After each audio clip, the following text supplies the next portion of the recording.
শিরোপা নিয়ে বিমান থেকে সবার আগে বেরিয়ে এলেন অধিনায়ক আলভারো মোরাতা, সঙ্গে coach Luis de la Fuente ও রয়্যাল স্প্যানিশ ফুটবল ফেডারেশনের সভাপতি পেদ্রো রোকা।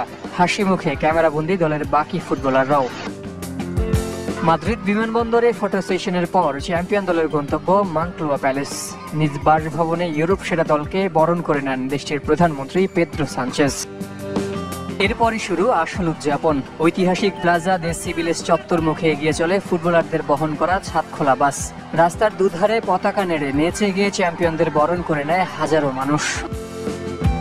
উঠেই বাঁধ ভাঙা উদযাপনে ফেটে পড়েন স্প্যানিশ ফুটবলাররা। চ্যাম্পিয়ন চ্যাম্পিয়ন ধ্বনিতে মেতে ওঠেন লামিন ইয়ামাল, দানি কারভাহালরাও।